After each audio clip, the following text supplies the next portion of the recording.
Dalam nama Bapa dan Putra dan Roh Kudus. Amin. Allah Bapa kami yang murah hati, bantulah kami untuk merenungkan sabdamu, sebab sabdamu adalah pelita, penuntun langkah kami, dan obor penyuluh jalan kami. Kami mau membaca dan merenungkan sabdamu, maka bersabdalah ya Tuhan, hamba-Mu mendengarkan. Penuhilah hati dan diri kami dengan sabdamu itu, sehingga kami menghidupinya dengan baik. Bersihkanlah pikiran kami dari keinginan yang menyesatkan, dan ajari kami untuk terus berjuang, melakukan, menghidupi, berpantang dan berpuasa pada masa Prapaskah ini, dengan pengantaran Kristus Tuhan kami. Amin.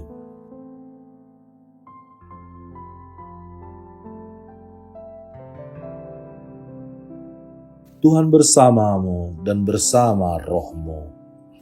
Inilah Injil suci menurut Lukas. Dimuliakanlah Tuhan. Yesus berkata kepada murid-muridnya, "Hendaklah kamu murah hati, sama seperti Bapamu adalah murah hati. Janganlah kamu menghakimi, maka kamu pun tidak akan dihakimi.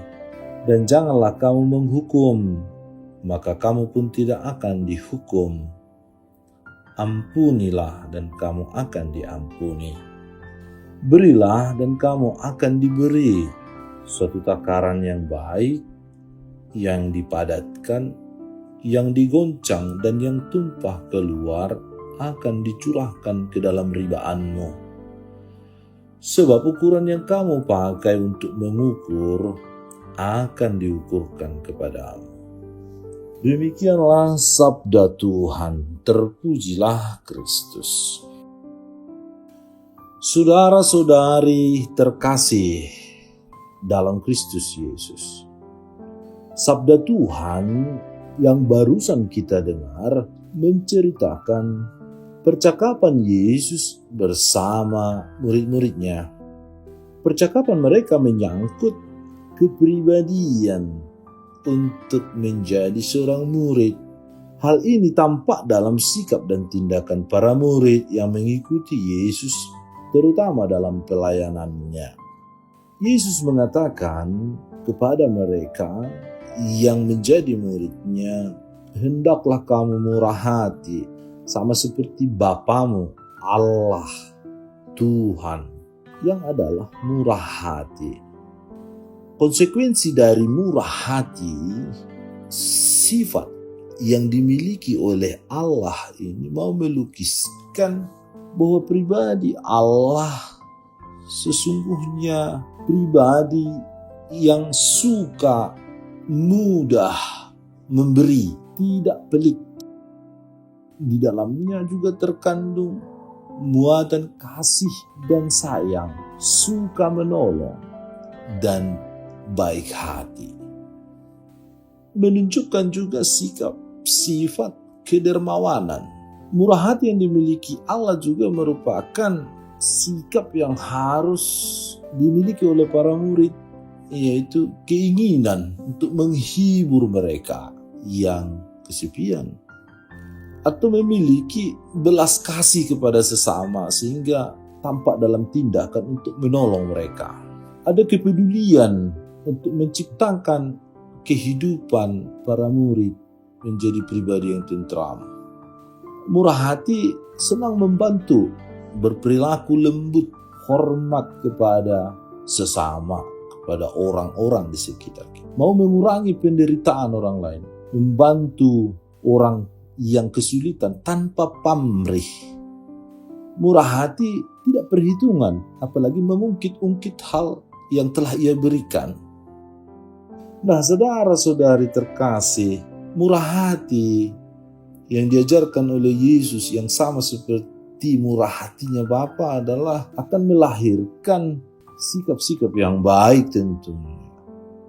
Jangan kamu menghakimi, jangan kamu menghukum, ampunilah, beri dan kamu akan diberi.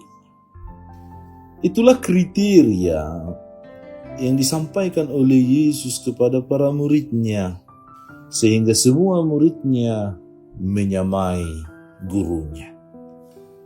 Perintah Yesus di atas tentu juga mau mengundang kita semua untuk mampu memiliki sifat murah hati itu seperti Bapa. Oleh karena itu perlu kesadaran diri untuk terbuka dan berpartisipasi, ambil bagian dalam mengusahakan, mengupayakan, berjuang untuk terus mau membangun diri dan kepribadian yang murah hati.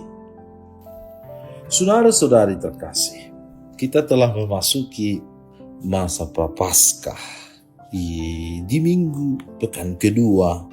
Pentingnya untuk kita di masa yang baik ini untuk merenungkan seberapa murah hati kita kepada sesama kita.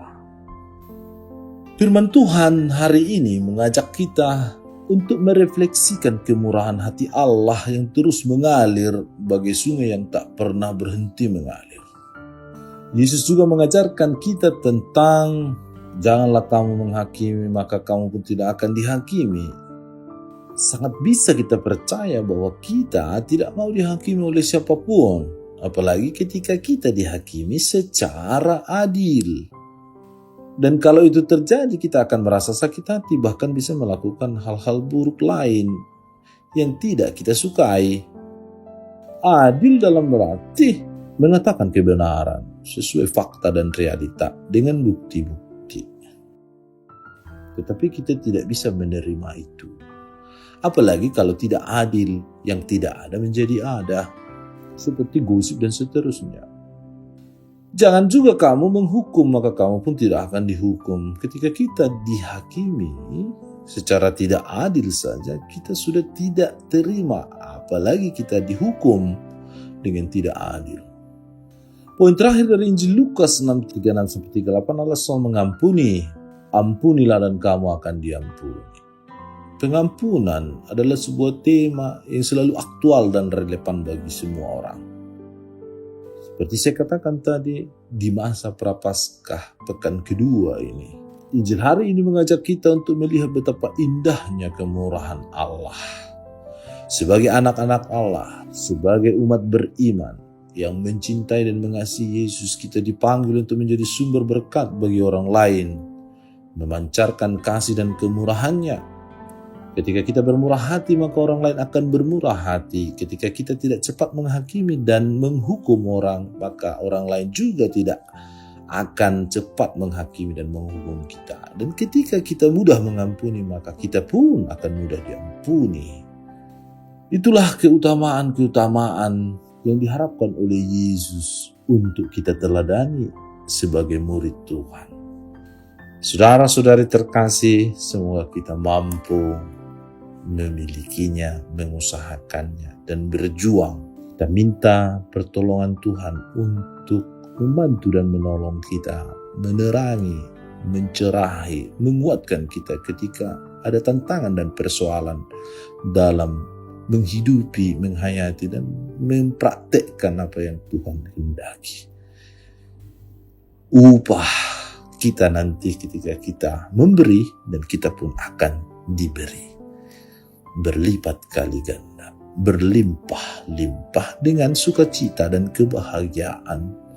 Dan kelak yang paling utama ialah hidup kekal bersama Tuhan, bersatu dalam kesatuan di tempat yang terindah yang telah Tuhan sediakan bagi murid-muridnya yang setia. Tuhan memberkati. Tuhan yang penuh kasih dan maha murah, kami bersyukur atas pengampunan dan belas kasih-Mu yang tak terhingga.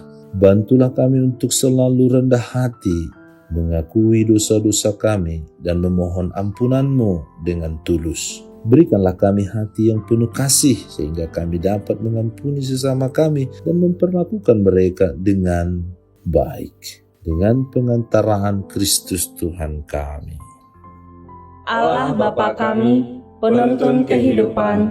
Engkau telah menuntun Abraham menuju tanah terjanji. Engkau juga menuntun bangsa Israel menuju tanah Yerusalem melalui tangan Musa. Kini kami umat-Mu keuskupan Padang sedang berjalan bersama dalam sinode kefikepan menuju keselamatan yang Engkau janjikan dalam diri Putra-Mu Yesus Kristus. Tuntunlah peziarahan hidup kami dengan kuasa Roh Kudus-Mu, agar kami tetap tabah, sabar dan setia menghadapi kesulitan dan tantangan hidup. Bimbinglah kami supaya mampu berjalan bersama, saling meneguhkan dalam iman, harapan, dan kasih. Bunda Maria, doakanlah kami putra-putrimu sepanjang sinode kefikepan ini berlangsung. Ya Bapa, Engkau kami sembah dan muliakan, kini dan sepanjang masa. Amin.